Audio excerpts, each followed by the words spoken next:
Writing a good story is hard. Making a good movie is hard. Transforming one into the other is even harder. Welcome to Adaptive Difficulty. This is a show where a couple of book lovers take on the challenge of adaptations. I'm Cameron, and with my friend Josh, we explore the difficult and sometimes bizarre choices that happen in the course of making an adaptation. This week, we are exploring the great works of Wonka, starting with Gene Wilder's performance in Willy Wonka and the Chocolate Factory, Tim Burton's Charlie and the Chocolate Factory, and then 2023's Wonka, starring Timothée Chalamet.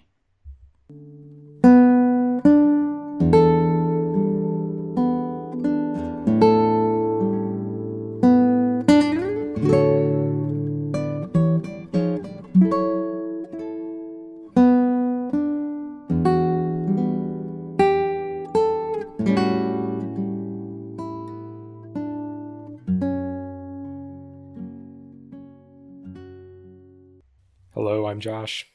And I'm Cameron. Okay, so I feel like where I need to start on this, because I think I probably did this differently than you did, is viewing order. Like, what is the recommended Wonka Verse viewing order? How did you do it? Well, I think the way they wanted you to read it, watch it, is watch all three of them in a row in a single day, starting with the oldest one and going forward in time. Okay, so you watched Willy Wonka and the Chocolate Factory, and then you watched Charlie and the Chocolate Factory, and then you watched Wonka. Correct. And apparently all in one day. Yes, that's essential. Okay. Because I watched Willy Wonka and the Chocolate Factory, Gene Wilder, and then I watched Wonka, and then I watched Charlie and the Chocolate Factory.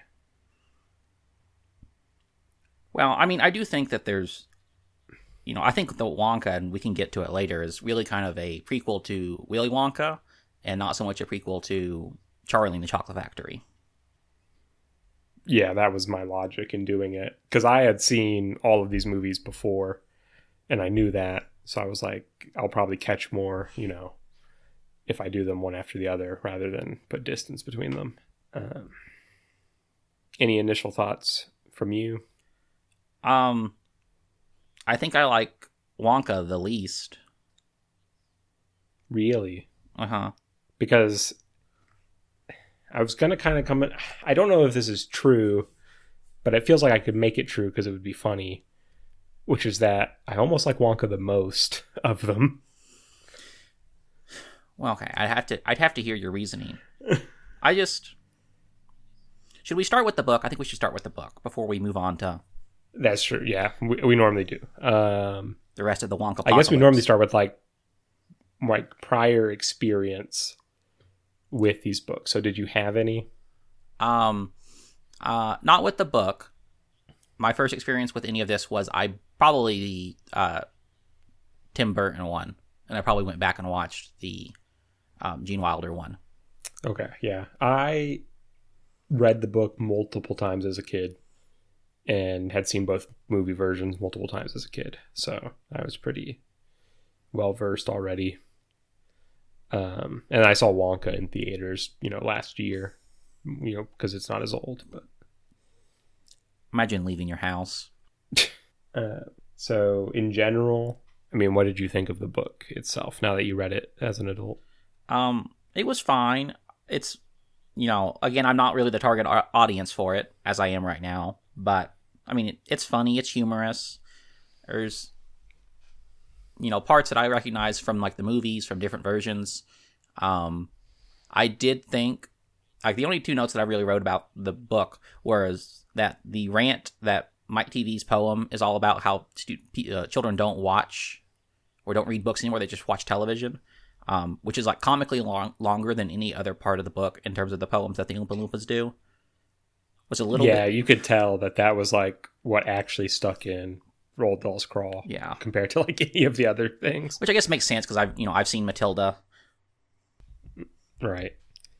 I liked it. I liked it as a kid, obviously, so it's nostalgic to read again. But I think it is very consistently funny. Like he's making a joke, every paragraph or multiple times a paragraph, which I appreciated.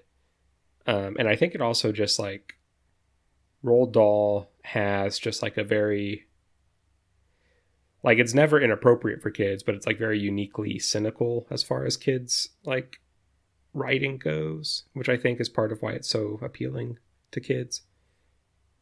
Yeah, I mean, like there's this undercurrent, and I don't know how much of this is Roald Dahl, where like Wonka like almost doesn't really like children of any stripe. He doesn't really much care for Charlie.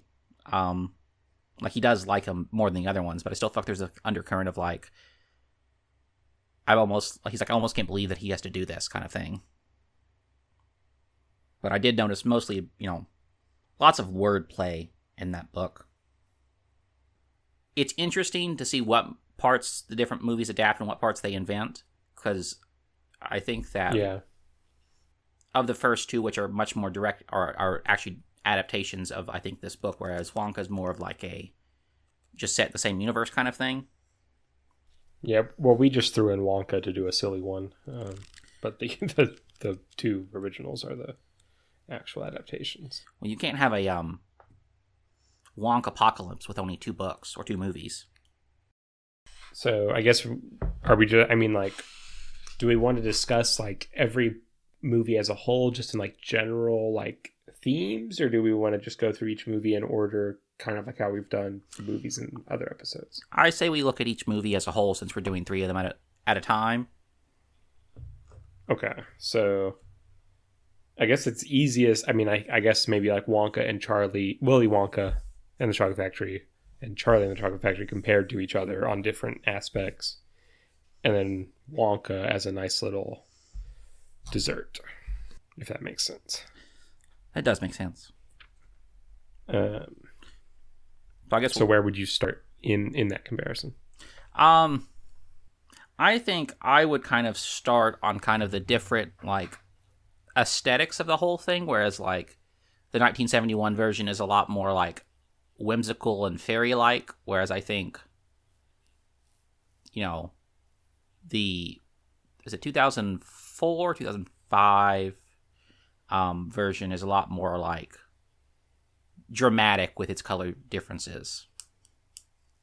Yeah, well, I feel like the kind of main distinction, and you kind of revealed it in the intro, because I was going to bring up this point, like, I think Willy Wonka and the Chocolate Factory, if you're just talking about it in general, is Gene Wilder's version of Willy Wonka and the Chocolate Factory.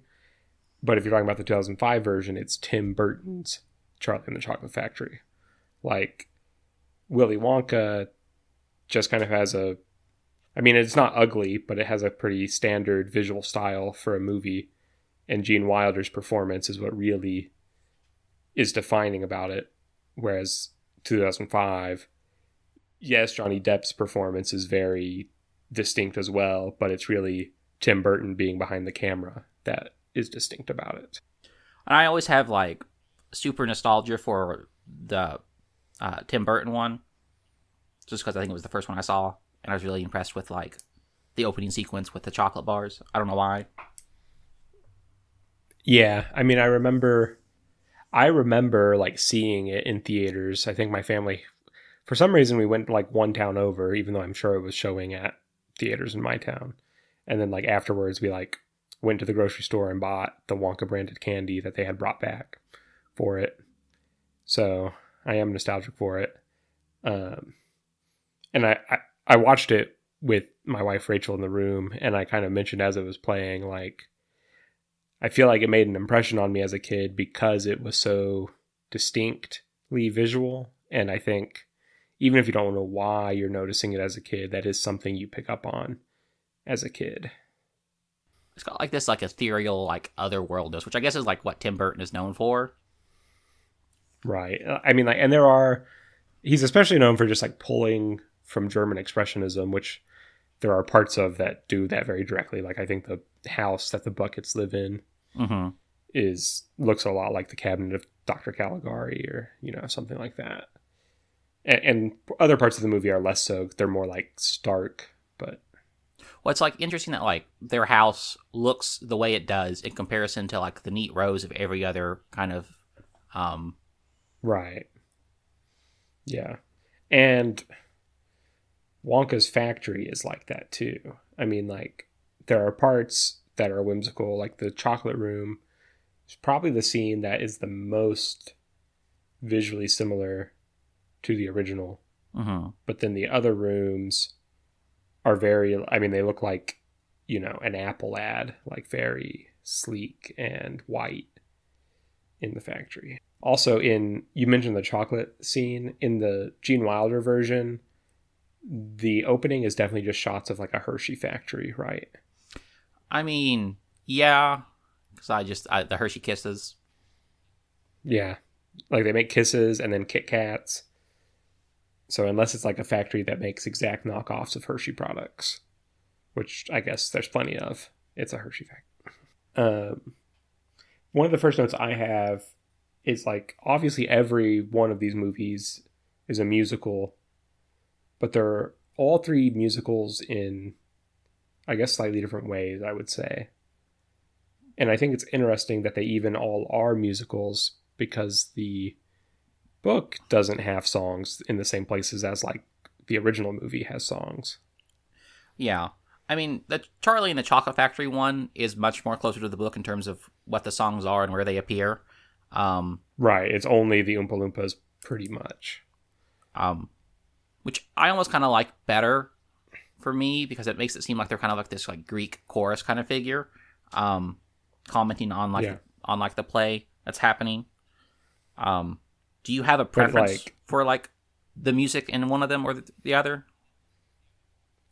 I think the music is good in both of the straightforward adaptations, and I mean I think it's fine in Wonka too, but we're just not talking about it yet. I thought it was fun how in the Oompa Loompas in the 2005 version change like musical genre.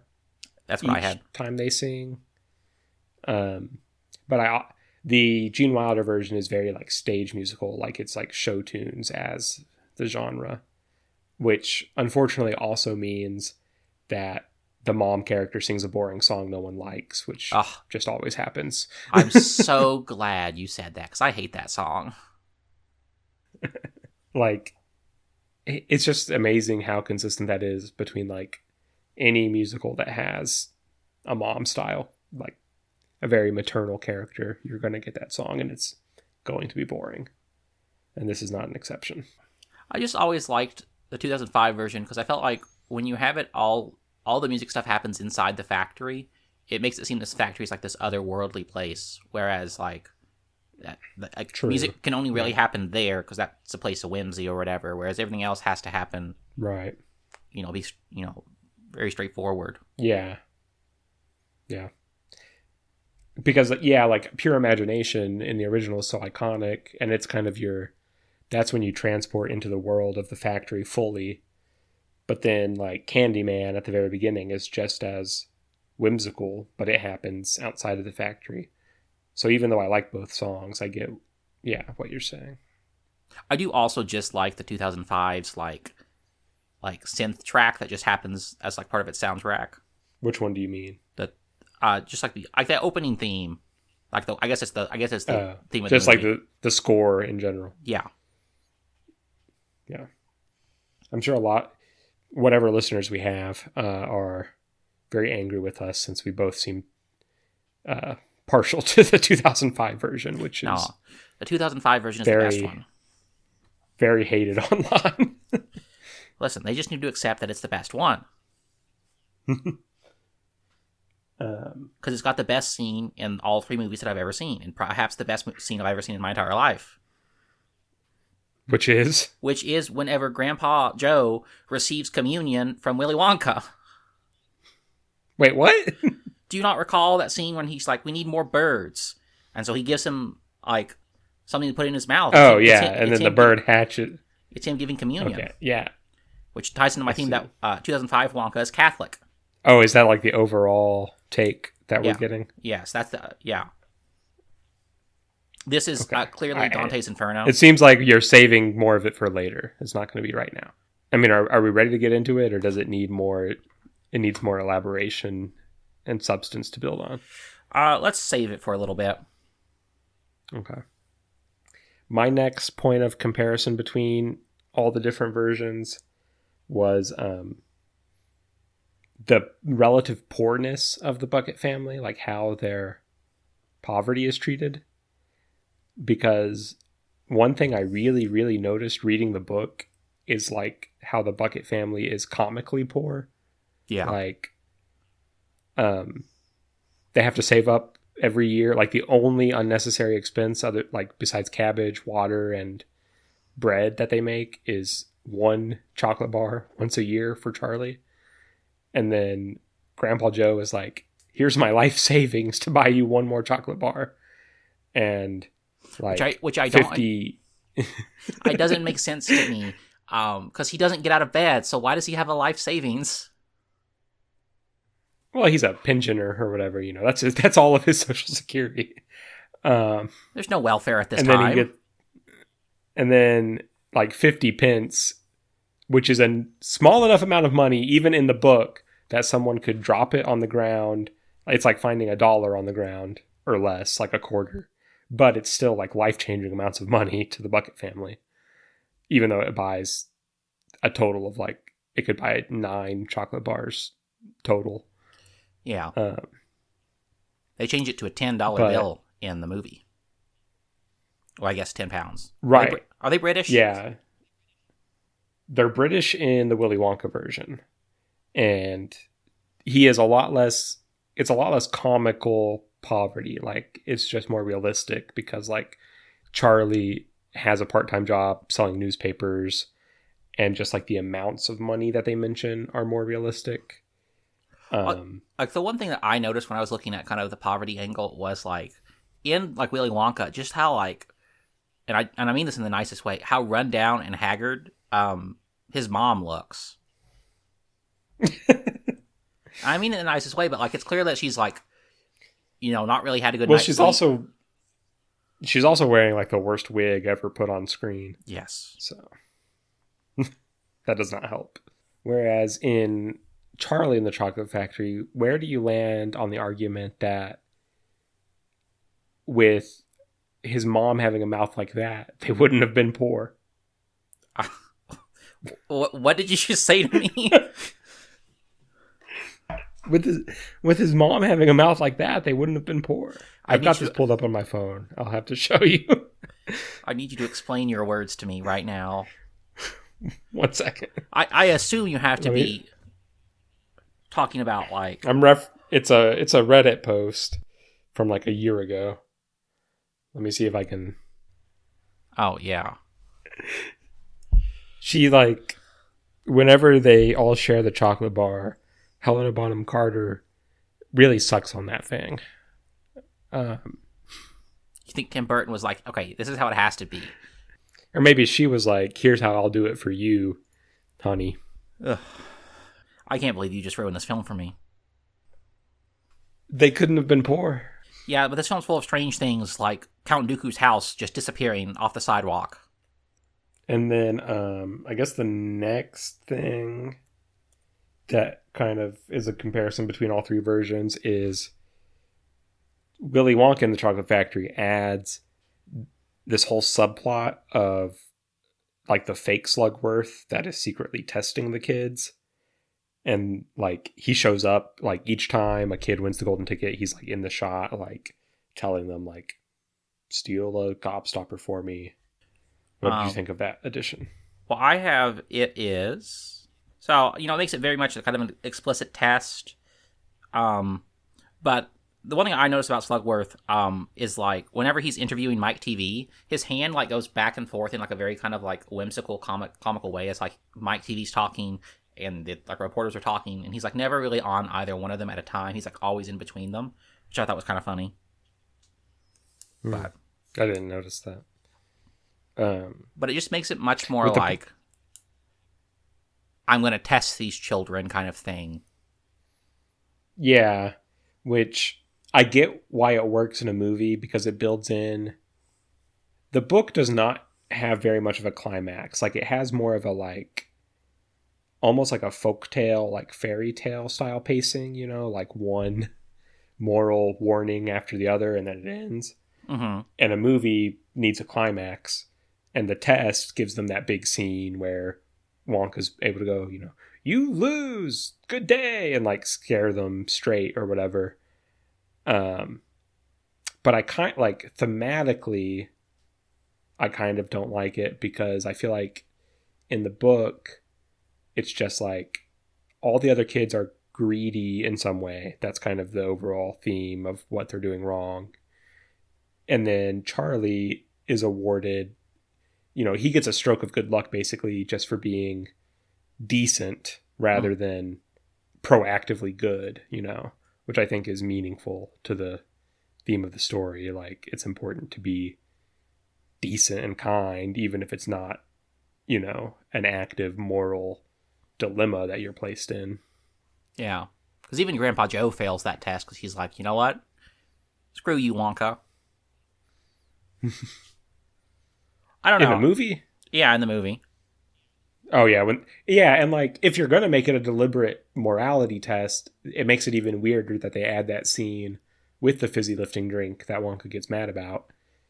Because then it's saying like, well, there's the morality of doing what I ask you to in my factory versus the more important morality of not stealing my gobstopper or whatever. That's just probably more of like, I need some reason to like yell at them or pretend to yell at them. Right. But like the other kids get punished and in the movie version possibly killed for their pretty much equal sins. I mean, all their other ones were kind of like whimsical forms of death. Whereas like getting chopped up by a fan is like bizarrely like graphic for that film. I think you're saying that because they get very close to running into the fan visually, like you can see it on screen. But if they were like shots of Veruca being incinerated, you would not be like, what a whimsical form of death this girl suffered. She didn't get incinerated. Well, I know in the book they don't die, but it's inconclusive in the movie. Well, she was a bad egg, Josh. Right, but like, so was Charlie for, 3 minutes of the runtime, which is all Veruca needed. I felt like in the 2020, not 2023, the 1971 version, you spent a whole lot of time engaged with like the concept of like purchasing Wonka bars and like searching for the ticket, whereas I think in the 2005 one, you don't spend nearly as long. Yeah, that's true. Because I kind of noticed where I was at in the runtime during these. The 71 version, I think it's about an hour before you enter the factory, and it's only an hour and 40 minutes long total. Whereas the 2005 version is slightly longer. It's like an hour 47 or something like that. But you're in the factory within 45 minutes or less, I want to say. Yeah. So, yeah. Well, I feel like in the Willy Wonka version, it's all about kind of like seeing all the absurd things that people are doing, or like to even get into the factory. Yeah. Like, I think of the funny robot that he's like, what would a computer do with a lifetime supply of chocolate? I think of that one. I think of the Ransom, where she's like, there's like Family Guy cutaway gags. That's a good way of putting it. Like, they're like, this reminds me of the time I held a person for ransom for Wonka bars. Listen, that very well could easily be a Family Guy cutaway gag.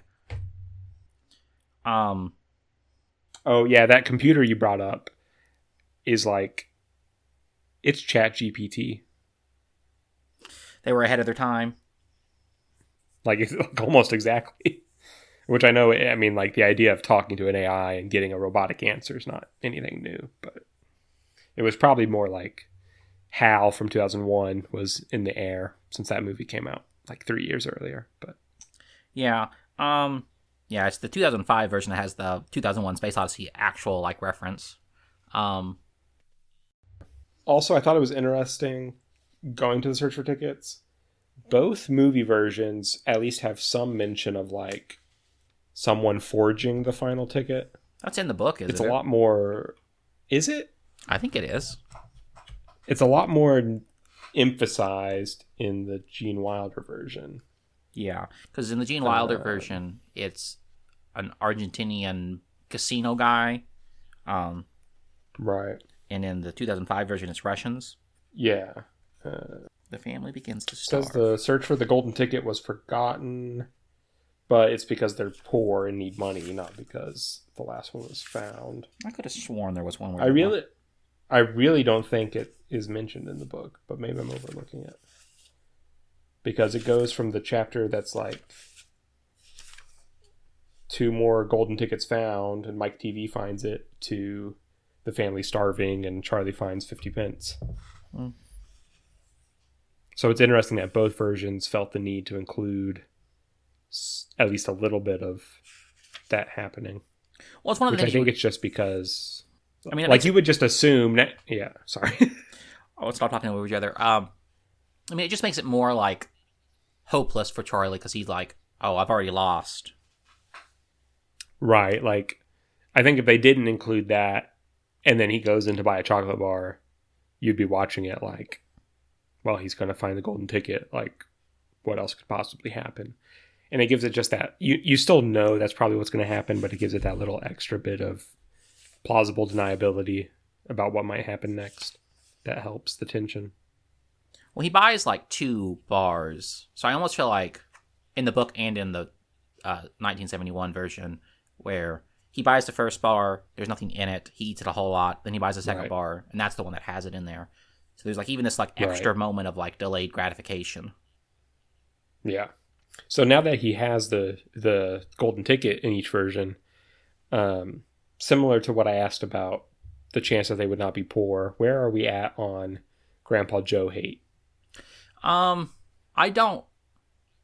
Do we hate him? I don't hate Grandpa Joe. I feel like I hate him less in the 2005 version than in the 1971 version. I don't know. There's something about him like jumping up and down and immediately bursting in the song, which I know it's a musical and I know it's supposed to be like a miracle, but like. Well, in the 71 version, I'll say for one thing, he just looks not frail. Like, yeah. He looks like a 50-year-old man who sat in a bed one day. So it's like, he just looks like he could pop back up and start singing at any moment. You just know that the 2005 version, he looks a little older. Yeah. You just know that bed smells. Yes. They've been in it for 20 years. Yeah. But I saw something on like Letterboxd when I was like, I went in and logged this movie after I watched it for this, and one of the reviews was like, the person I was watching with turned over to me and said, "The real chocolate river is in that bed." Mm. Well, when Charlie goes and gets his sandals, he looks under the bed and you do see the chamber pot. Oh, okay. So, yes. And like all they eat is cabbage, so you know it's not good. But yeah, no, I don't much hate Grandpa Joe. Like, it is a little funny to me that in the book version, the ticket says you can bring 1 or 2 parents, and everyone brings 2 parents except for him who brings Grandpa Joe. I just find that funny. Even though he has parents, so like he could have brought his dad or whatever. Yeah. And the 2005 version takes a moment to like explain it, like why he only brought one person and why it had to be Grandpa Joe, but neither of the other ones do. Well, in the 1971 version, he's dead. Who's dead? Oh, the dad. The dad. I was like, what? That's my insane hot take for 1971. Grandpa Joe's been dead the whole time. How are we feeling on how each version treats Oompa Loompas?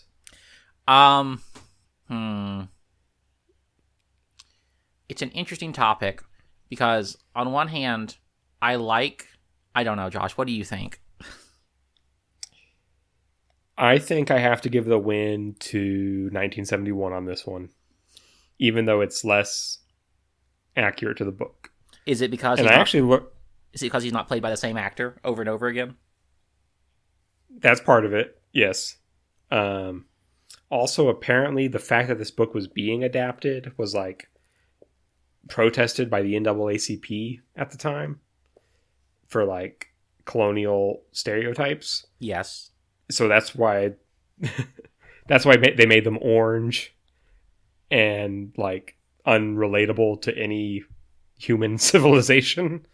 Yeah. But which makes it wild that the more recent version was like, no, he went into the jungle and found a race of the same black guy over and over again and took him to his factory to work for cocoa beans.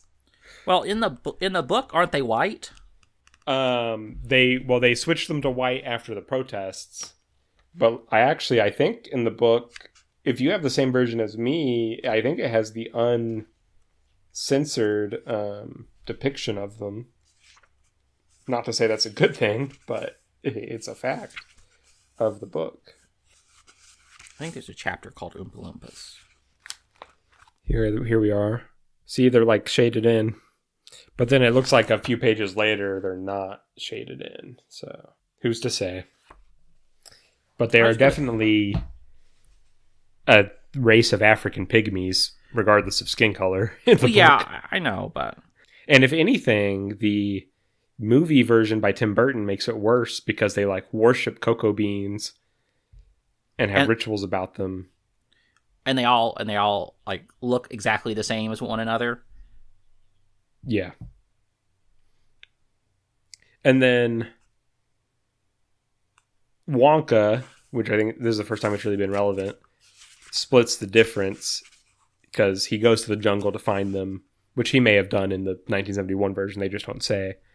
But they are the orange and green version. And there's like one specific Oompa Loompa with a lot of individual agency who's the main representative of them. Yeah. Well, he ends up agreeing to work with them, and it's because like he's being offered to work with him as opposed to like... Right. He's like a business partner, and he'll work in the tasting room. As opposed to slave labor. Right. So... But I will say the 2005 Oompa Loompa songs better than the 1971 versions. Yeah, they're more distinct and unique each time. They're closer to the poems as written in the book. Not that makes them good, but... But I will say, the 1971 versions feel much more like something that like co-workers would sing while they're working to each other, like working, whereas the 2005 versions feel very much more like a performance. They feel more like work songs. Woo! I mean, they do. So, point 1971 purely on taste. I guess the point really goes to Wonka, but it's not a straightforward adaptation. So, so I guess the next big thing is like, what do you think of the different chocolate factories?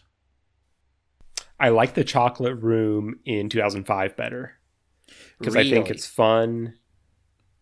I always liked that the chocolate room in 2005 almost looks like photorealistic, and then you realize it's all candy, whereas the 1971 room looks like it's made deliberately out of things that are edible. Yeah, I can see that, but I don't know. Maybe it's the fact that like Pure Imagination is such a good song. Well, I wrote down Pure Imagination that's the high point of the movie for sure. I'm not saying that's not good or that the chocolate room in 1971 is bad. I just have so I wrote down the chocolate factory room is whimsical and fit for a child. Then I have pastoral, which led me into he's a shepherd taking them on a journey, which led me into the idea that which led me into the religious thinking, which I played out in the next one. But it's a lot more like he's almost like a fairy kind of figure, like they like wandered into like the Fey world, and there's all kinds of rules, and when you break the rules, bad things happen to you. Yeah, which like fits with his like characterization as kind of like a trickster. Yeah, he comes. The 1971 Wonka is definitely like a trickster from a fairy tale type, and I think that is kind of the vibe of the novel. Like the book feels very like it feels very classic. Like it feels like a tale being told to you, like a morality play. type thing. And I even think And like then his office kind of plays into that, where he's like Two-Faced, where he's got like only half of a thing showing. yeah. And then in 2005, I mean, Wonka's vibes really are like autistic kid with a special interest in chocolate.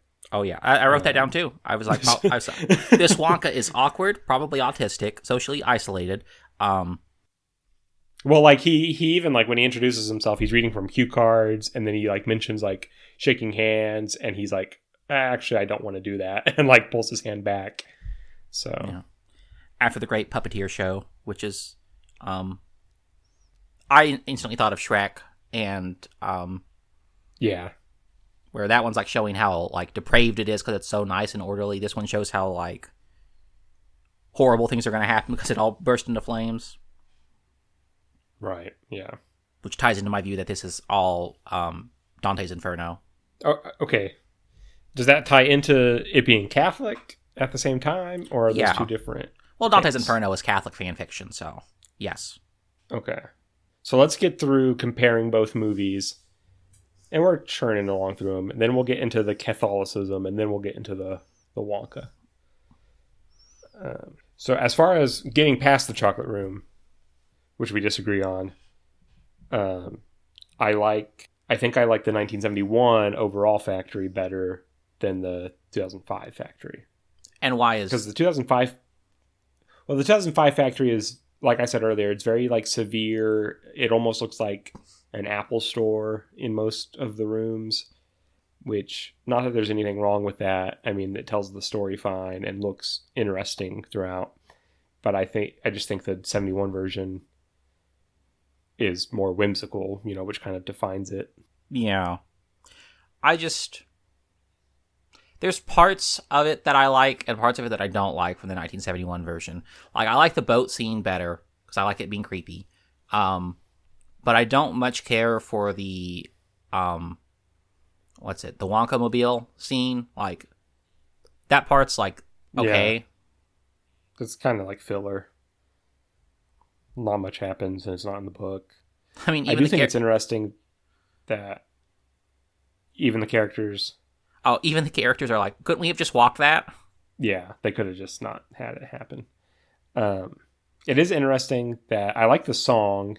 He does more of the poem and the creepy like montage in 71. That's like second most iconic scene after Pure Imagination, probably. In 2005, the boat is way closer to what the book describes, but they cut like almost all of the song, if not all of it, which is frustrating.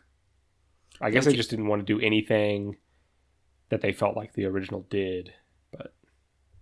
Yeah, because, I mean, if you do both of them together, then you have to, then you're forcing your audience to compare them. And I don't know if there's any way that, the 2005 version would end up on top. Right, but that was also kind of, the most frustrating aspect of the 2005 version is, anywhere that the 1971 version deviated from the novel... It felt like the 2005 version took pains to do it the way the novel did. But then, if there was something that the 71 version did well, but also happened to be from the book, the 2005 version is scared of also doing it. So it's closer to the book, but then just randomly cuts stuff because another version of the movie happened to do it one time, which feels, I don't know, just weird. Yeah. I decided to add the backstory to Wonka, which I don't know if appears in any of the other, if it appears in The Great Glass Elevator. I imagine it doesn't. No, I don't think it does. No. Yeah, and that's also weird. It's so much closer in the part that's appear in the book to the book, and then it adds a 15 or 20 minute subplot that has nothing to do with the book. Well, it almost wants to be a dramatic character study of Willy Wonka, which is, right. And every dramatic character study has to have a tragic backstory. And Tim Burton is never actually all that far in pretty much all his films where, your dad has issues with you or whatever. Because I think of... Yeah, and Big Fish. I don't know what that means. Oh, it's a Tim Burton movie about daddy issues. Oh, I always think of Alice in Wonderland, which is another big movie about daddy issues. But like, I hated, well, not hate, but I don't like that the backstory is there. But I did at least like how over the top and funny it was if it had to be there. Like, yeah, there's just something like it's clearly very self-aware, and there's just something so comical about the amount of headgear he's wearing, where he has like 6 different metal rods going into his mouth to like keep it all straight. And I liked when he like is leaving home and walks through the flags of the world, and then it's revealed to just be a museum exhibit, and he like just went to the museum in his town for the day. And then he goes home and his apartment's gone. Yeah. That part has always confused me. I've never found a satisfactory explanation other than that Christopher Lee's character was like, I won't be here when you come back. Right, that's why. I mean, it's just overly dramatic. It does lead to one of the better lines, which is, I haven't seen bicuspids like this since. Right. Yeah, he identifies his son not by seeing him, but looking at his teeth, which is pretty crazy. Yeah, and like I said, like, I feel like the original intention of the book is kind of just being decent, and then the 1971 version adds, not selling Wonka out. The 2005 version adds like an emphasis on loving your family and being loyal to them. Like that's what Wonka needs to learn to grow. And that's where the climax ends up being placed. It's like when he goes to the house and Charlie's like, I'm not going to take the factory if I can't take my family. Whereas in the book, Wonka's just like, move in with your family. Come on. Yeah, it's one of those things where it's like, again, and this might come down to who played him, but they really wanted to give Willy Wonka a character arc, which in the book and in the 1971 version, and I'd argue even really kind of in the 2023 version, he doesn't really have much of an arc.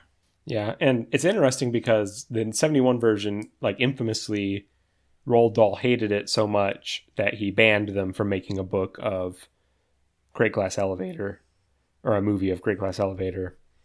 Ostensibly one of the reasons... What? Didn't Roald Dahl write the screenplay? Yes, and then it was taken and changed. I don't think it was a musical when it was under Dahl's hands still. So it was changed quite a bit. Ostensibly because he felt like it focused too much on Willy Wonka and not enough on Charlie. And then the 2005 version is kind of made to be closer to the book, but it is even more of a psychoanalysis of Willy Wonka than the 71 version ever was. So. And now we just have a movie just about Wonka. Yeah, and the Dahl estate gave their blessing for that to be made.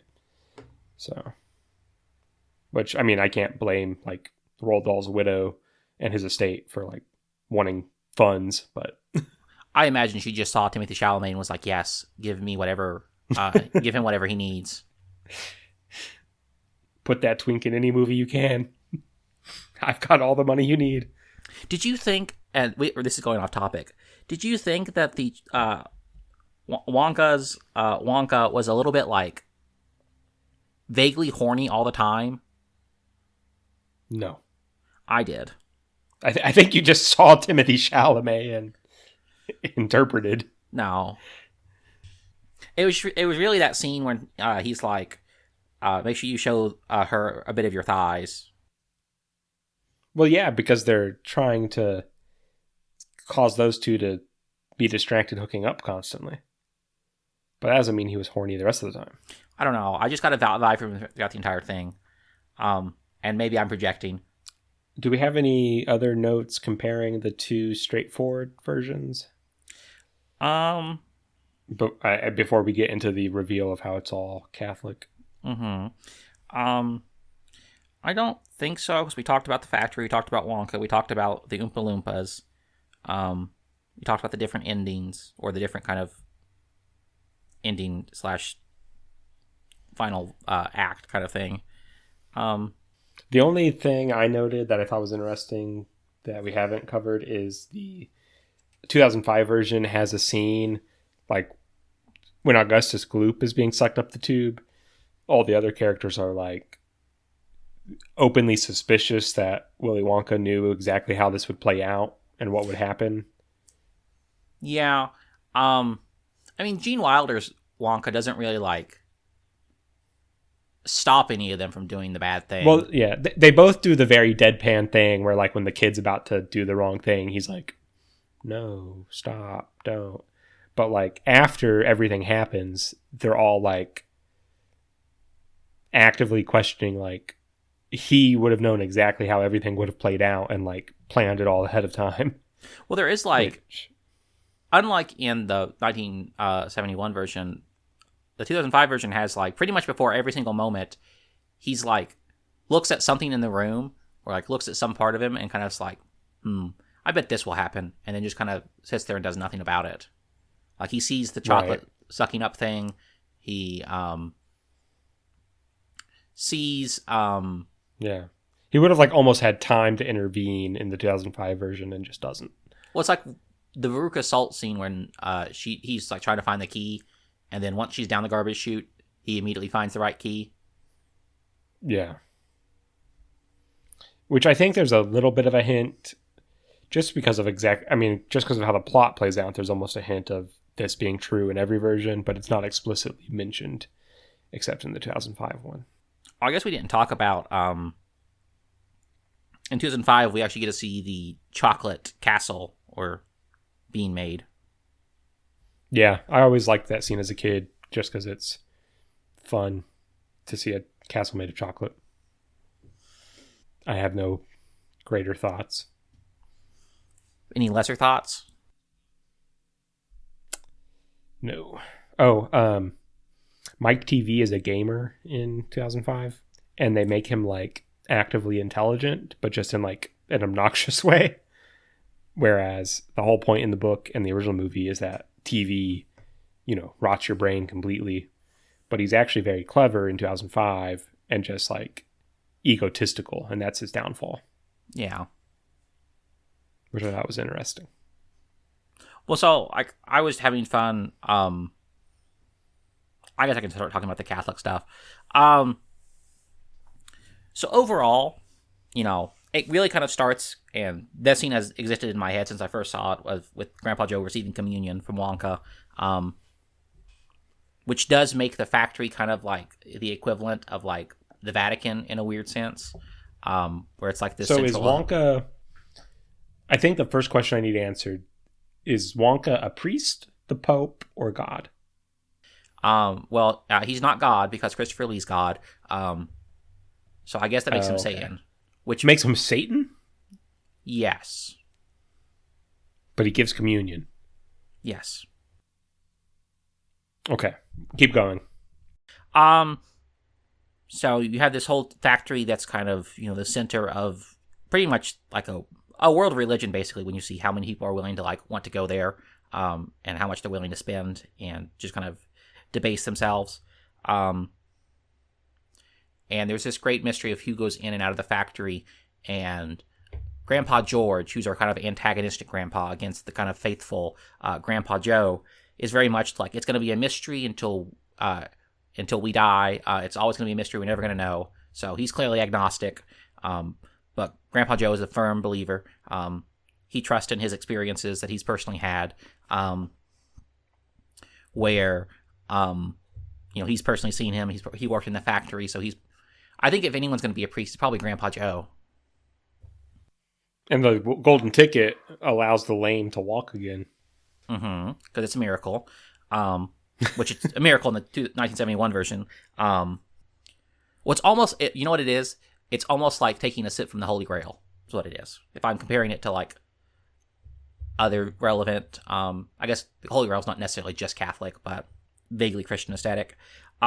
Which of course leads into the idea of, okay, well, what about the children that are visiting the Vatican? Well, they're all guilty of different sins. So Gloop is gluttony, Salt is greed, I have Beauregard as pride, and I have TV as wrath, because I felt like he's very aggressive throughout the whole thing. It's not necessarily like a physical wrath, but it's like a intellectual superiority kind of, I'm going to outsmart you in terms of wit. And then, Yeah. of course, these are the reasons why they all end up having to not win, not achieve enlightenment, not, become ruler of heaven on earth, which is the factory. Yeah. Well, and you could say they go through a sort of purgatory when they get transformed. Okay, I have Right. on my paper, I have factory is a kind of purgatory where they must eschew their sins. Well, so I had this. I'm getting it. I'm letting you spit, but I'm getting it. Okay. So I was debating whether or not I thought the actual like journey into the factory was a journey into hell. That kind of makes sense historically when you look at like the historical context of like what is it, catabasis, where you're like descending into the underworld to achieve enlightenment, where Orpheus does it, Virgil does it, not Virgil, Dante does it with Virgil. Or whether or not they I were guess actually... I just don't. My biggest problem right now, and maybe you'll reconcile this by the end, is that like Grandpa Joe's a true believer in Wonka and the factory, but Wonka's Satan and maybe his factory is hell or purgatory. Like that's because he's not right with God. He's out of whack. So he's in this kind of like sin of... So Grandpa life. Joe's not right with God? No. Willy Wonka's not right with God, who's his father. But Grandpa Joe is a true believer in Willy Wonka. Yes. Doesn't that make Wonka Jesus? He's both Jesus and Satan because he's has problems with his dad, which makes him Satan. Okay. Yeah, Wonka's awkward autistic. Which makes him Jesus. Yes, of course. And for each of their sins, they're kind of punished in kind of... It's not really fair to call it an ironic way in the same way that Dante's Inferno is, but they're definitely punished for their sins in kind of like their reward is, divine justice almost. Because this ties into the whole dichotomy of whether or not Satan is like a punisher of the damned, or if he's just kind of also there with them. Because it seems clear to me that Wonka doesn't necessarily like being alone, even though he convinces himself that he does. He wants that relationship with his father. He wants to be supported by a family, which is what ultimately prompts him to change. Yeah. The boat is much more like Karen's boat and Dante's Inferno, where, that's how they get into hell, and that's kind of how they get deeper into the factory. Okay. I don't really have much else. I see parts of it. I think the part about Joe and George is probably the most convincing to me. I think I would just have to work out one specific allegory that Wonka is, rather than every major biblical figure at once. Tim Burton is not subtle. I did think it's a little frustrating just talking about the literal text, not getting back into the Catholic stuff, that with the reconciliation with his father, like his father puts no effort into it. Like his father was a dick the entire time and abandoned his son, but because his son shows back up and he was like saving some newspaper clippings, everything's okay. Well, I think he regretted losing his son. Yeah, but yes. I mean, like they're trying to fit it into a very short part of the runtime, and I get that they could, work things out more off screen in real life if Wonka were somehow real life. But well, it's like in one of terms those of the things narrative, it just... where like the movie ends with Wonka's like Wonka being a part of the Bucket family, and absolutely no mention of Wilbur Wonka. Yeah, it just felt very like... It felt like the version of this story that like the abusive dad would like, because it doesn't really require anything of him. Which again fits with Catholic doctrine.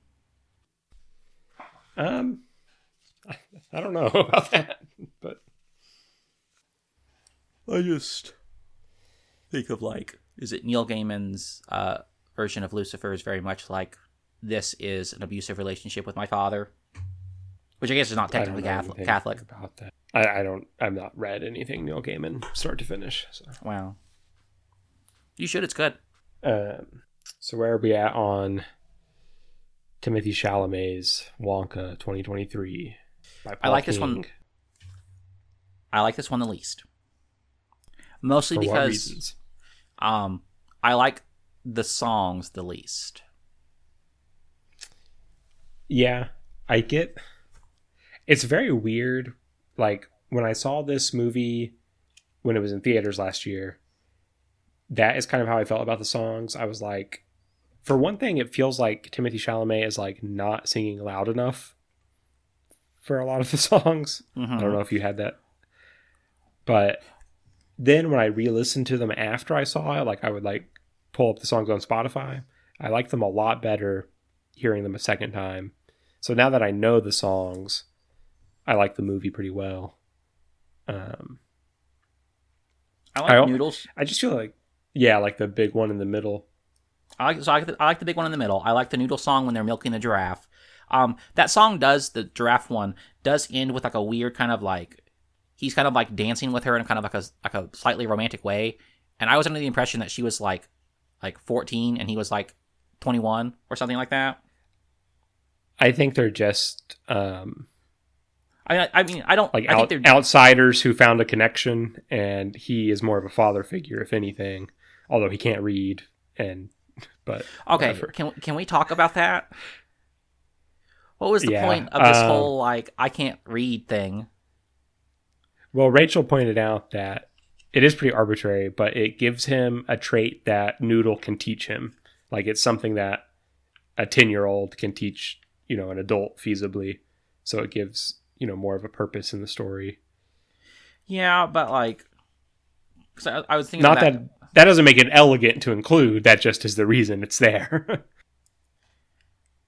I don't know. It's just I do also think it's funny when they're at the zoo and he's like, "Hey, look, the giraffe room," and like almost walks into the tiger enclosure. yeah. So it was worth it for that. But Um, minor things. He's much more like a witch in like this version, where he's like actively mixing like magic potions into his chocolate, whereas yeah, before it was like weird science. taking it divorced from the context of like there being a book and a movie that this is all based on, I kind of like that because it just feels like he's like a Doctor Who or a James Bond type, except instead of like gadgets or a screwdriver, he has like magical chocolates, which I think is just a fun concept for like adventure stories. I have they should have called this Fantastic Treats and How to Eat Them. Yeah, like I can imagine like a TV show with like there's like a problem of the week and he like has to come up with like a crazy chocolate that helps him solve it, and I think that would be fun. I don't know. That's like, the vibes this version has. I mean, I feel like the party in a night chocolate can solve pretty much all your problems. Yeah. Or also like the other vibes I get are like D&D campaign or adventure. Like he's like a sorcerer character and chocolate are his spell slots. And even down to like, they like lay out the heist and it's like a church with like 500 monks and this huge chocolate reservoir. Like it's very like D&D dungeon map, like plotting. I can see that. Which again isn't super relevant to the 1971 movie or the book, but just taken as a movie on its own, I think it is a fun idea and done fairly well. Yeah. I mean, I liked the chocolate Illuminati. I liked some of the singing. I feel like I had less to say about this movie than the other two. And I don't know if that's just because I have like less to directly compare it to. Well, I took about the same amount of notes on each movie, so I can run through mine and you can chime in. Okay. So I did note any like direct callbacks to the 1971 version, which there are some. I feel like there's mercifully few. Like it's not just like pure nostalgia bait 24/7 like some of these types of movies are, which is nice. But he does do the little stair dance from Pure Imagination, like within the opening number. I noticed. I think. I mean, even using Pure Imagination. Yeah, that too. But assume, you didn't like the movie overall, I guess, but assuming you do enjoy the movie, they save it for the end, so they've kind of earned it by the time they do it. This version of Wonka is obviously way less like rude and cynical compared to either of the other versions, but I guess they're just trying to do like before he got his edge type of thing. I do think there are like subtle ways in which Timothée Chalamet's performance is pretty similar to Gene Wilder's, but it's not very overt. Like you have to kind of be watching for it, or else it just seems like a different guy. Yeah, I can't ever picture Gene Wilder's Willy Wonka ever being illiterate, so. Rachel pointed out that he falls victim to the small print scheme when he gets his room, and then he pulls that same scheme on all the kids in the chocolate factory later in his life, evidently. Did you catch the line where they were like, he's been temporarily embarrassed, so he's like a temporary embarrassed millionaire? Who's been temporarily embarrassed? Willy Wonka. So like when they first see him, and the guy brings him to the inn, he's like, this man's been temporarily embarrassed. It made me think of like how the term they use is temporary embarrassed millionaire to like describe people who are like, poor but think they'll be rich someday. Yeah. But I don't think the movie's trying to imply that. I think he really is poor at the start of the movie. Well, no. I mean, I think he definitely is poor. I just he does eventually become a millionaire, so it's kind of foreshadowing. Yeah. I do think a lot of the added like chocolates and creatures and stuff, like the hoverfly from Mumbai song, do feel fairly doll-esque. Like I thought they were reasonably well done in that terms.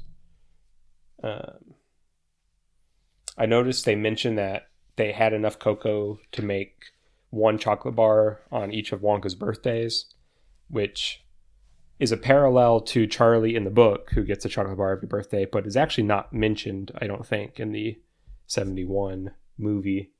Yeah, it's one of those things where I'm like, I feel like it probably takes less cacao beans than that to make a chocolate bar, right? Like, I think it takes a lot. Like, I think the yield from a cacao bean is like surprisingly low, like because there's so much processing.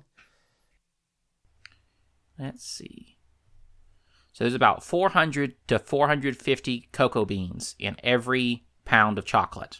And a chocolate bar is probably a few ounces, so a pound of chocolate's only a few chocolate bars. So that would put like 100 cacao beans per bar. So where's their mom keeping the other chocolate? I thought it showed great restraint on the part of the Wonka filmmakers that he does not at any point do the faking using a cane and then rolling move throughout the runtime. Yeah. Like, they used pure imagination, they used a couple other things. It would have been very easy and cheap to have some way of him doing that move. Yeah. But I guess they've saved it for Wonka too, but... Well, that's one of those things that, like, that one is like a Gene Wilder, like, input, I believe, where he's like, I want to do this scene because I think it would be good. That's like you never know how true those stories are because they're like marketing, but the story is Gene Wilder was like, insisted on doing it that way and was like, because from then on, you'll never know whether Willy Wonka's telling the truth. Which makes sense considering the rest of his characterization in that film, but yeah, I mean, that's kind of the end of my notes. Obviously, this movie does not have that much to do with the book or the original movie. I think it's probably best enjoyed taking it that way as just an adventure movie that was made.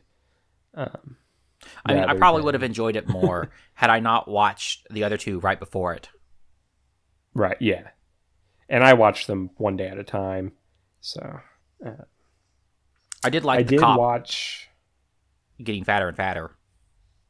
Yeah, it feels a little cheap and like, fat phobic, quote unquote. But yeah, and that's how I felt like the first time it happened. But as it kept happening, like I like the absurdity of it. it gets so absurd by the end. Yeah. I really like when all the competing chocolatiers believe that they have sent Wonka out to sea and then blown him up, just because that's like such an over the top thing to have possibly happened in this movie. Like a straight up mob hit, like about halfway through the runtime. Well, they are the Illuminati, Josh. I watched one of the special features because I had the disc version. The only thing of note that I noted down from that experience is that the director at one point, talking about Timothée Chalamet, says that Timothée Chalamet feels, quote, almost unreal, like he stepped in from another dimension. I mean, he does kind of got like vessel for like Eldritch Abomination kind of energy. Timothée Chalamet, the person. Yeah. Yeah, I agree. And the director saw that and tapped into it. I'm glad. Because, like, I mean, I don't know. I can't ever get past the idea that, like, and I saw this on the internet years ago, that he looks like a sick Victorian child. Like, that's just always. Yeah. Yeah. Because his Wikipedia article says this, because I had it pulled up earlier during the recording, that he's considered a sex symbol. But every time I've seen him in anything with Rachel, she's always like, I wish I could adopt him. Like, yeah, he just looks so young and frail. You ever seen or read The Secret Garden? No. Okay, well, that won't help you. But for the listeners out there, if you know Colin from The Secret Garden, that's who he reminds me of. He's like this sick. He's not really sick. Well, he is probably sick, and they do solve his issues through Christian Science, which is funny. But that's another tale for another time. He's like this like sick. He's wearing like a white like old timey like nightgown kind of thing. I just can picture Timothée Chalamet wearing that, like coughing into his hand. He pulls it back, and there's like blood in it. He's got tuberculosis. Yeah. I do like to picture, because we did just watch Little Women last time, that this is what Laurie is doing while he's in Europe, and he's just not telling anyone any of it. Yeah. I feel like when this movie was like in production and announced, but was not out yet, everyone assumed it was going to be like the dark origins of Wonka. And while it may not, I mean, it's very obviously not the best movie ever made, it's a lot better than you would have ever thought if that's what you were expecting, or if you were told they were making a Wonka Origins movie, I feel like. And I think that's because it doesn't try too hard to be that. It's just like an adventure that this version of Willy Wonka went on one time. Well, like, it avoids the issue that, like, Solo, a Star Wars story, kind of fell into, where, like, that movie had to explain every single detail of Han Solo's life. God. Yeah. Whereas this one is like, we're just going to do something that, like, he reasonably could have done. Like, the man's name is Willy Wonka. They don't tell us why. Thank God. If this had been Solo, a Star Wars story about Willy Wonka, we would have found out how he got his coat. We would have found out how he got his hat. We would have found out how he got his cane. Exactly. Yeah. We would have found, like, yes. And there would have been, like, an important golden ticket at some point that, like, made an impression on him. And yeah. Yeah. Which it's by the director, Paul King is the director of Paddington and Paddington 2, which are both better than this movie and very excellent. So I'm not surprised it turned out at least decent. Those are adaptations. We should add those to the list. Yeah, I've never read the actual books. I didn't read them as kids, but spoilers, I like the two movies. Anything else on any extant version of Wonka? No, I think I'm Wonka out. Although, actually, okay, I teased this to you before we started recording. Oh, yeah. There is a fourth, possibly unholy adaptation that we've neglected to cover, and so we might have to put it on the list to come back to. Tom and Jerry, Willy Wonka and the Chocolate Factory. Oh, My screen is yeah. super washed out, so you can't see it. But it is also like feature length. Like it's a movie, so it is, I suppose, just as valid as the others.